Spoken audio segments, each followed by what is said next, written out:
Welcome, welcome, welcome, ladies and gentlemen, to the Extra Point Show. It is Friday, so you know it's time for my right-hand man, Mr. Michigan Michael Hassol, to join the fray. How's it going today, Michigan Mike? Today's great. How's everyone doing today? Doing good. I'm liking the gear a little bit. You want to pop that collar? What you got going on there, You Michigan Mike? know, got that All old school right. starter jacket. Okay, we definitely are going to get into the gear that you're wearing today. Not so much my gear. That'll come in a couple of weeks. But glad to have you on the show. Excited to have everybody on board with us today. We've got a ton of stuff to get to, Mr. Mike. So shall we get to it? Let's let's do it. All right. So let's start off with some breaking news. Now, the Tampa Bay Buccaneers just re-signed Leonard Fournette to a one-year deal. And the thing that's so crazy about this signing is it made the Buccaneers the first team in the salary cap era to return all 22 starters, offense and defense, from a Super Bowl winning team. My question to you, Mike, is it Tampa Bay versus the field next year?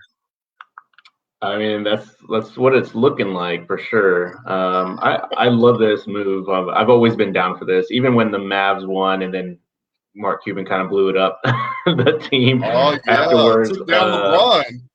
Yeah, and then we kind of got rid of everybody. But everyone wants to know like how far that team can go. Like even if we talk about the old school Cowboys, um, and I think it's good to see. If it ain't broke, why try to fix it? And so this is cool. Right. Now, I was before this broke, literally just minutes before we came on the air, I was going to ask you who you thought was having a better offseason. Tampa Bay retaining all of their players or New England completely retooling their roster with all of the additions that they made and all the money that they spent. Does this change your mind or was it Tampa Bay for you all along? I think even without Fournette, I would choose the Bucs off season. It really shows that they're rewarding their team for winning a championship and saying like, "Hey, we're just trying to keep everyone and let's do it again." New England is making some great moves, and it would be cool to see Bucs versus New England in the Super Bowl for sure. It would be. Uh, but the only thing is, we haven't seen the Belichick way work in a while. So let's see if this old school, old scheme, tight ends, both sides. Let's Mhm. do some posts in the middles and then outsides. Let's see if that works.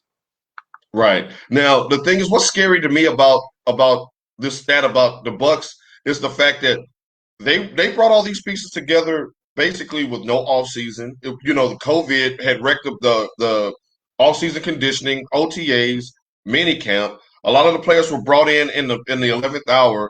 Um, the Gronks and the Antonio Browns, and how they still managed to gel and get the Super Bowl victory. And now they get a whole off season together in the same system with the same coaches. Oh, good Lord. Yeah. Tennessee, we may have some issues trying to get a ring this year. So let's get to some of the big news from yesterday. Now, yesterday was the NBA trade deadline, and the moves were fast and furious. As a matter of fact, 44 players were traded yesterday, the most on deadline day in the last 30 years. We're going to get to your team specifically as a Mavs fan in just a second. But first, which trade struck you as the best? Who do you think improved the most yesterday? I would say probably the Oladipo trade to go into the Heat. Mm, I think they're still a strong contender, and to get a strong player like that is crazy. Um, I honestly wasn't too thrilled with all the stuff going on, but one thing that I did notice was a lot of people, a lot of teams are looking for faster type tempos. But we didn't see too many big people get traded, oh and my there was a goodness. lot of potential to be made, but we didn't really see that. So Right, and the simple fact that LaMarcus Aldridge and Andre Drummond did not get moved by the trade deadline, and that they're going to be facing buyouts is insane to me. We're talking about two guys who can get you 12, 13 rebounds a night just in a with a cast on their foot, and there was no market for them. So it's going to be interesting to see. Speaking of Miami, and I love that move as well.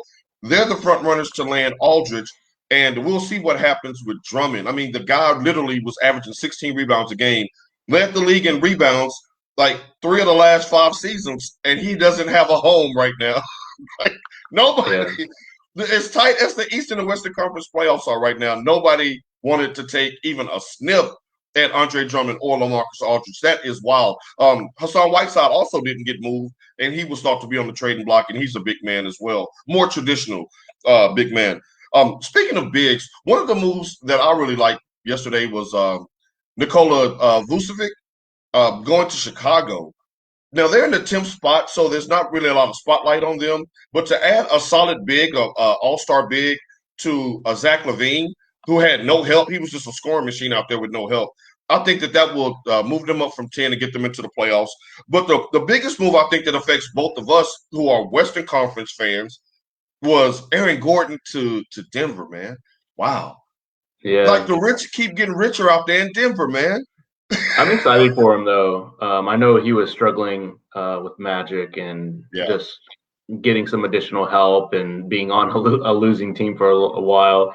I'm happy for him. I'm still not worried about Denver, though, as a Mavs fan. So really, so you have Nikola Jokic, you have Jamal Murray, you have Michael Porter Jr., and instead of Paul Millsap, you insert Aaron Gordon.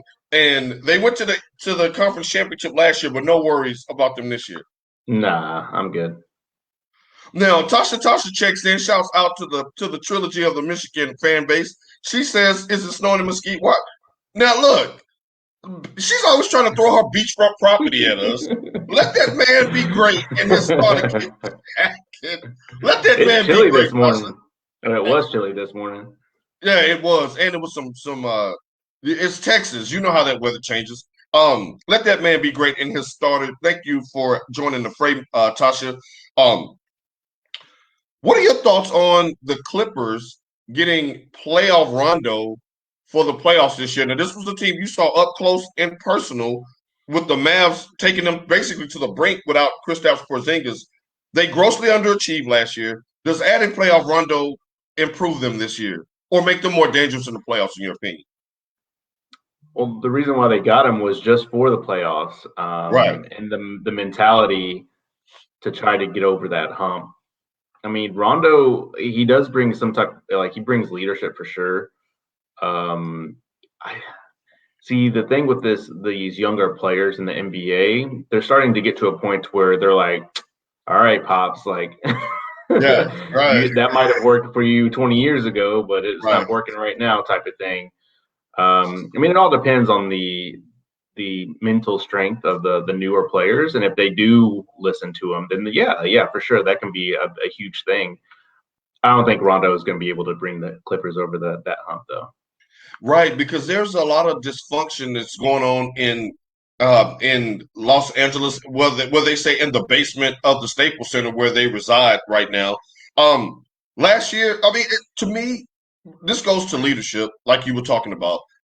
That if your best two players are not leaders, where does that leave your team when adversity hits?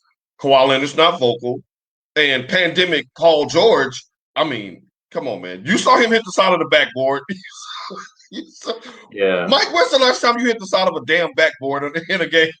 Man, it's been a while. But I mean, to your point, like that's a great comment that you made. Like, if you have no leadership on your team and your office is saying like, well, let's try to get some leadership in here, like that's crazy. Like, right. Like, I'm selling out hundreds of millions of dollars in guaranteed NBA contract money to two guys who can't lead or galvanize us. Like, that's crazy. Now, like, we all can say the what if game, but I think that all of us will put our money down if we were in Vegas that if Kristaps Porzingis didn't go down, didn't get ejected for that fluke foul in game one, and didn't go down in game four, that wasn't even a series. They would have got bounced in like 5 games. Yeah. Rondo, I think, could help them, but who's Kawhi listening to? Kawhi, exactly, and Drake.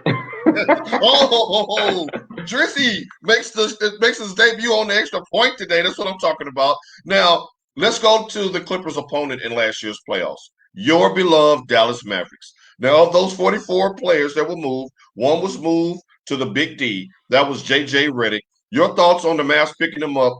And how do you feel about that move? Overall, I like that move. I wasn't expecting that to have another 3-point shooter, on the paint line. It's good because that's just another person that's just going to be chilling on the 3-point line, waiting for that kickback and that crazy move that Luka does with the whole, and then like that was just crazy. I haven't seen anything. I was like, wait, how did he do that? Right. But yeah, I think that's great, especially since right now he's kind of just chilling. I think they said he was averaging like, I don't even remember. It was like 18 minutes or something like that, averaging 9 points a game. But he's shooting 40% or higher. So like I envision that that's going to be more about 50%, especially if he's just hitting those wide open shots on the 3-point line. He's going to make those. So Right. I'm excited for him. As a division rival and a Memphis Grizzlies fan, it does worry me the fact that you put a floor spacer out there on a team with a Luka who doesn't need any more space to create. Like, damn. What are you trying to do to us, NBA? They don't need any more space to create. And you're giving away what was that? The guy who gets traded every trade deadline, Johnson, he gets moved out, and another ancillary piece that's not going to really help you contend for a championship. And you get JJ Reddick. Now, I'm willing to contend that Reddick was the happiest player to get moved because prior to going to New Orleans, he had never missed a playoffs in his 12, 13-year career until last season with the Pelicans. His first time never making the playoffs in his entire career, and he's played for several teams.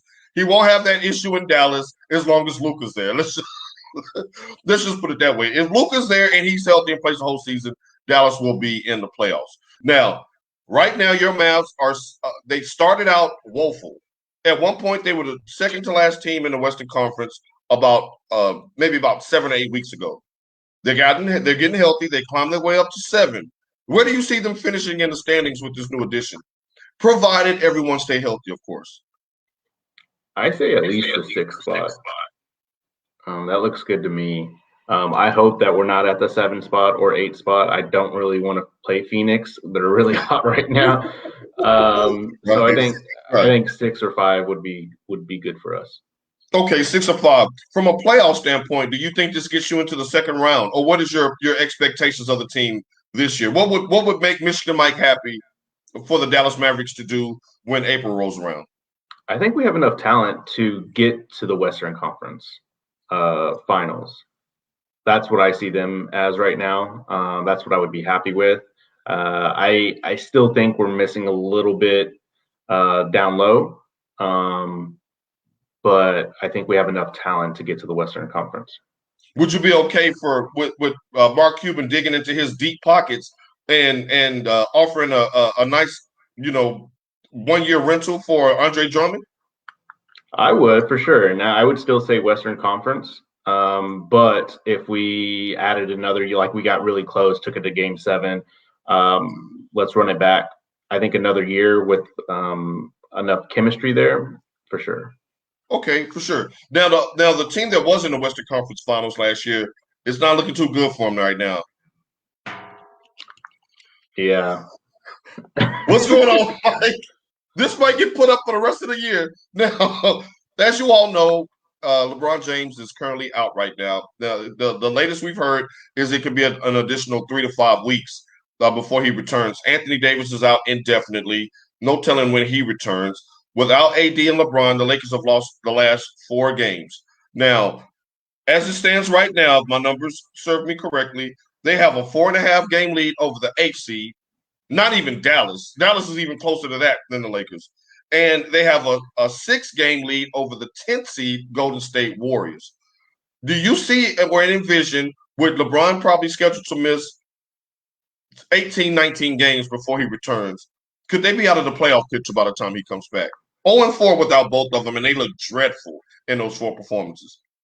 Yeah, for sure. I mean, I think there's a lot of there's a lot. I mean, there's not that much gap, like you were saying. So this is all on AD too. I mean, LeBron really doesn't have anything else to prove at this point. He's kind of trying to hand it off to AD and say, like, all right, man, like, what happens if I miss out? Oh, I'm missing out. Like, and you're just seeing that go down. But yeah, I see you as he comes back. man, it's not looking good. It's not. What's up, Stone? And you would come in when we're starting to bash on LeBron, just like you and your timing, because No, he no, could. it's not bashing on LeBron. He can't help that he's getting hurt. Yeah, but the thing is, though, that you know that Marcus is one of the main people who said that the only reason why the King got a ring was because of AD. While that may be true, it's still disrespectful to a LeBron stan like me. You know that. You know I'm Well, irrational when it comes to the King. I can't be yeah. partial, so I need to bring you on when we talk about the Lakers to provide some balance. No, it ain't no balance. I already told you the same thing. Like without AD, he wouldn't have had another ring. Like that's Okay, like moving on. Well, okay, let me ask you this. Let me ask you this then. Um, when if does it does should it matter to Lakers fans what seed the Lakers are in if they do come back and let's say get into the play-in, maybe an 8, 9, or 10 seed? Do you think that would matter? it will matter because LeBron's not he's not young anymore. Like Right. obviously he's hurt right now. I think he still has that fight in him that can get them out of a hole.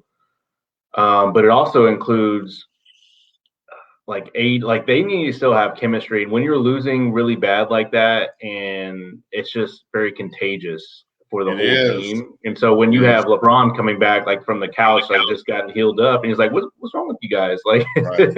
Right. Right. that's something you can't change overnight. Bro, I tried to watch just a little bit of the Lakers game last night. I couldn't do it. I was like, who are these guys? What is this? They lost to Philadelphia with no Joel Embiid, man. They getting smoked. Um, they could actually go over. They could pull a Houston Rockets and go 0 for 17 and be in 12th place by the time the Lakers get their stars back. Why are you? Don't be laughing. And shut up, Stone. I know you laughing behind the camera. This is awful. But if them being out means my Grizzlies get in, then shouts out to John Morant and the crew. Now, see He's you still a laughing. Grizzly. He's still a Grizzly. You laughing because y'all keep beating us. Forget y'all. Now wait a minute. Now Marcus says, we will equate this to LeBron having the Kobe Achilles injury. Well, maybe. Hopefully this doesn't spell the end for him because that spelled the end for Kobe. He had one more run around the track, and that was his farewell tour. Hopefully LeBron has a little more left in his tank because I need him to catch Kareem. And I'm sick of you being entertained by Michigan Mike as a jealous host right now. So we gonna move on. You getting a real good kick out of LeBron being down. But the Lakers are in trouble. They're in serious trouble. NCAA. We're down to the Sweet 16. Michigan Miguel.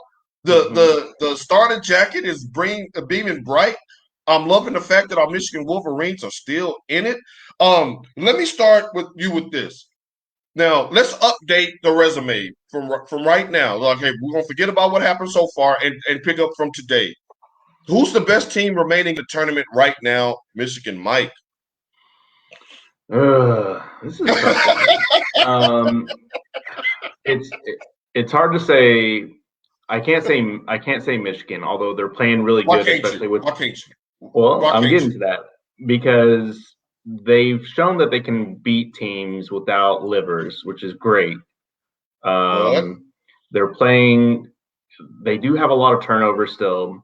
They're not doing some things that I think they need to do to beat a Gonzaga.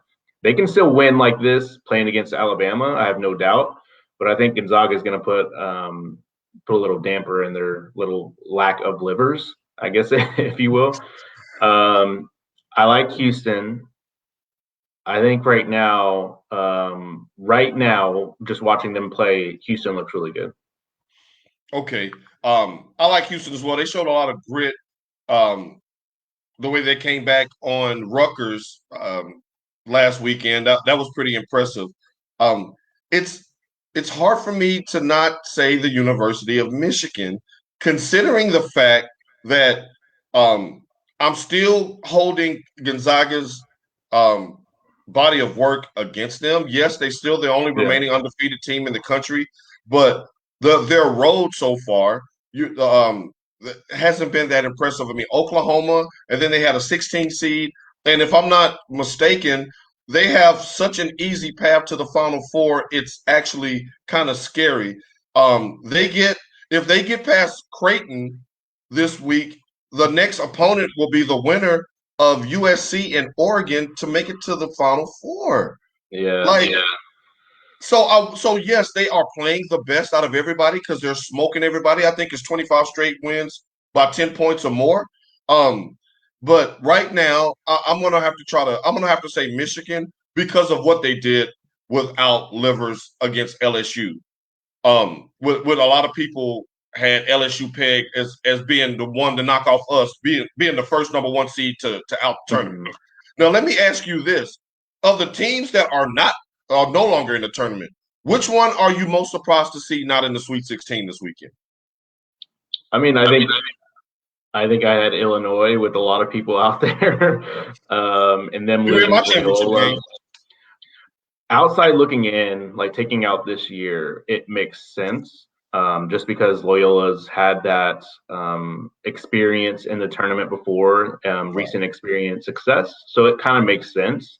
But Illinois was playing like at a very high level before, in the Big Ten tournament, just balling out, and Right. so that's probably my biggest surprise. That's my biggest surprise as well. But in the interest of offering an alternate take, I'm going to go with Iowa because if you have generally speaking in college basketball, somewhat like the pros, if you have the best player, why are you shaking your head, Mike? If you have the Go best ahead. player, generally you can squeak by to at least the Elite Eight, especially if your best player is the national player of the year. How in the hell do you get blown out by a much smaller, much less depth and talented Oregon team? That was the biggest shock and surprise. I'm more surprised that they got blown out by Oregon than Illinois got blown out by Loyola Chicago because that team we saw them face Michigan a couple of years ago in San Antonio. A lot of those same pieces are back. The coach is back, and Sister Jean is still rocking her 20-inch rims. I'm gonna just leave it at the 20-inch rims. Um, Let me stop you right there. Let me stop you right there. Luka Garza is still upset. No, what is your I problem with Garza? No, seriously, what's your problem with Garza? You haven't been sold on him all year. I think just pulling him out. A fighter after they're getting their ass handed to him.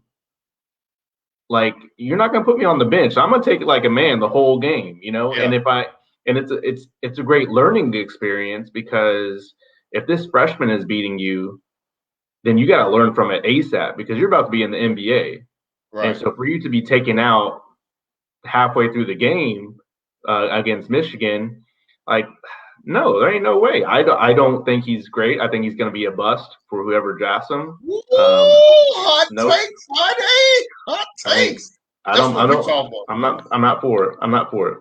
Now, look, as hot as that take was, and that just sent a heat wave through my house. I, it's hard for me to disagree when just 10 minutes ago we said the NBA was moving away from traditional bigs that can't stretch the floor. He's Andre Drummond. At least LaMarcus Aldridge got a 3-point shot. If all you Yeah, can do is rebound and go from 12 feet in, what? I don't know. I don't know. man. And you gotta have some inner fight in you too, especially the new way of playing NBA is very much like talk trash in your ear. Even the old NBA, talk trash in your Mm-hmm. ear, push you down, get a Mm-hmm. little, foul here or there. And he just seems like one of those like, Mom, the dude pushed me hard. Like Was it the crying on the coach's shoulder when he got pulled from the Oregon game? Is that what did it for you? You didn't like that, did you? no. It's not even that. It was the Michigan game when all this hype was talking about best player, blah blah, and then he finally goes against Hunter, and he just like what, and then he kind of just backed down from it. Like Right. Hunter Dickinson literally went into his house, took his PlayStation, and then instead of fighting, you see Luka Garza calling the cops like, "You better stop right there! I'm calling him right now!" Like, Mama, no, he you better hit chase me. after that dude. Now, look, only because this is the daytime show and this ain't after dark, I would go ahead and pull some receipts on Michigan, Mike, because you heard him say fight 5 times already in the first 24 minutes of this episode. I can tell you some stories about 2013 and 2014, Mike. Back in the legacy shops of legacy days. Allegedly, there ain't no cameras. Thank God there were no cameras. I mean, I've never seen a dude ready to clear a room with dress plaques on, but Michigan Mike don't talk it. He lives it. He's old school. He's Big Ten through and through, and that's how we rock. It's hard for if you say you're the biggest, baddest guy on the block. A guy like Michigan Mike is gonna say, "Prove it." He has routinely, and I'm gonna say this on wax.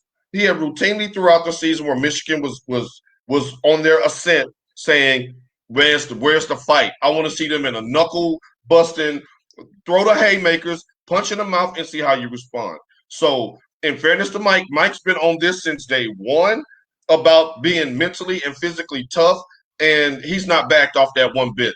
So this is no Iowa bashing just to be bashing Iowa. He just don't like no soft teams at all. Like nope.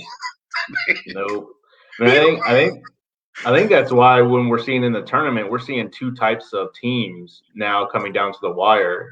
And so that's honestly what I'm going off of, like who has that fight, who doesn't. I think the biggest matchup that I'm excited to see if they get there is Loyola versus Houston. Because Loyola is very fundamentally sound. Like that's how they win. Right. They don't necessarily have like the inner fight, if you will, the being aggressive and doing these ticky-tack fouls just to get that emotion out. Right. But I would like to see Loyola against Houston. That's what I want to see. Well, the odds makers have it playing out that way. Now we'll see if that happens. But speaking of odds makers, I've been following the line on the Michigan Florida State game. Started at 5.5, Mike, is down to 2.5. A lot of people are starting to put their money on Florida State. Does this matchup worry you at all? Where do you see Michigan faring on Sunday afternoon on CBS in the primetime slot, like the Cowboys play on Sunday? So going off of like betting or spreads and the trends of how that works, that just tells me that a lot of people are starting to buy into the Florida State line. And so that kind of works for us because usually when that happens, Michigan ends up winning big. So I would stick by that Michigan 5 points. I like that. So that's what I would say. That's exactly what happened with LSU. We started out with a nice large number. It gradually shrank as it got closer to game time. This reminds me of when we played Texas A&M a few years ago in the Sweet 16. They had just blown out North Carolina by 30 points. The line was like a half a point by the time tip off, and then we blew them out by 30. Go Blue. It's SEC teams, man. I didn't even mean to walk you into that layup. DL with the assist. Okay, so who's your national champion now? If it's not Illinois, judging from who's left and what we've seen so far. So my Final Four, I already said the Loyola versus Houston. I would say Gonzaga versus Michigan. I think right now Michigan has what it takes to beat Gonzaga. So I have Michigan versus Houston. That's going to be a great finals. Michigan has what it takes to win it all. I mean, I'm just gonna jump on it. We need what? We need 4 more wins. Now, if it's Michigan and Houston, with the way Jordan Poole did them 2 years ago, that would be awesome if we could get that again. The one thing I love about Michigan is that if you want to play up tempo, we're averaging 80 points a game. If you want to get it in the mud, we can get it in the mud with you. Our bigs play very physical. Brandon Johns Jr., he may be a traveling machine. He may but he will throw elbows with you. He will bump you. Shandy Brown is very tough. Mike Smith is very tough. Yeah. Franz Wagner may not be physically swole, but he's a very, very hard-nosed, tough competitor. And he will, you back up the court too if he starts raining threes in your ear. Like he's cut from that cloth. Yeah, I think the biggest thing for Michigan is taking care of the ball. We're increasing our turnover as the teams get tougher and tougher. Mm-hmm. And I think they have 1 or 2 plays, and I think that needs to expand a little bit or do a little bit of, I don't know, trickery in there. But all they're doing is pass, pass, pass. Let's see when Hunter's available. And then they're passing it down low. He's getting triple teamed. He's trying to dish it out in, and then he ends up turning over the ball, or he tries to dish it out for the three. Like that's our one play. Right. I think we have to have more people driving it in the lane to keep them honest. I think that's how we'll beat FSU. I think, and I think that's where we miss Livers the most as well, because he would he would force players to come up on him because he was so prolific behind the three, shooting like 43%. So when you get on him, he would be able to get around you and drive the lane and make things happen. He was very savvy doing that all season and for his career with Michigan. Again, I always start off nervous about these matchups. The line is scaring me. Florida State is very, very tough 1-5. But the thing with them is they can hold us. I mean, they can hold us defensively, but they're offensively challenged. And I don't see an offensively challenged team beat Michigan unless we do exactly what you said. Just give away unforced errors, turn the ball over, turn the ball over, turn the ball over. Hopefully we get that cleaned up. Plus, I love the fact we got a whole week to prepare for them. And it's not one of those quick turnarounds. We shall see. Now, we're gonna close the show with a little boxing because Wednesday with T Sizzle, we were talking about Tyson Holyfield III and how Tyson's camp basically turned down $25 million to fight Holyfield. Well, my friends, always follow the money because just today we see now where Tyson's camp has recanted and said the fight is on for May 29th.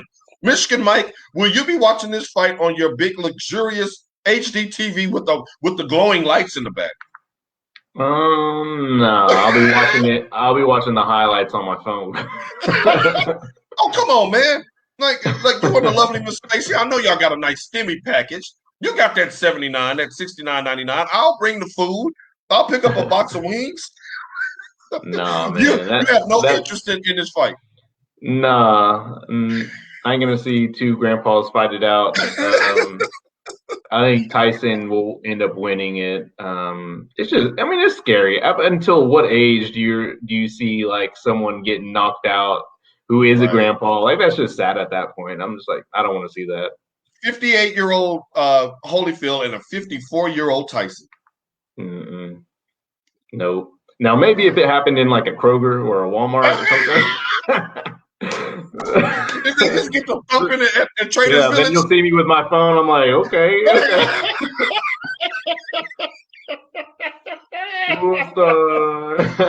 but nothing that you're gonna make appointment television for is what you're saying. No. Oh boy, Michigan Mike, you have been on it once again as always. He said, guard your ears, Marcus. Well, yeah. Well, the thing is now, what's he gonna bite him with some dentures? Yeah, it ain't in the food prep from his nutritionist anymore. You know? Now, Mike, you're a husband, a father, a businessman, a stock guru, all of these things. If at 58 years old you were offered $25 million to get in the ring with someone who's just as old as you, would you take that money? Heck yeah, in a second. No. Let me look into the camera when I say this. Now, I just set this up because I told y'all that he wasn't opposed to throwing them things at one point, way before the family and the kids. We said way pre-Stacy. I'll do it for $5 million. I've seen him in action. I'll put my money on Mike. Michigan Mike, any shouts out for you today, sir? Shout out to the people who grind in the day. Keep out the hustle. We watching out. All right, and I'm going to send a shout out to Coach Howard and the kids of Michigan. Hey, 4 more, y'all. We almost there. 4 more. The next time you see Michigan Mike and me on the split screen, we're going to be talking about Michigan winning the national title. You got that? You heard that here first. I don't care if it's Monday night right after they sing the Luther song. One shining moment. Be ready for a live. I'm like, Mike, I need you to get up, bro.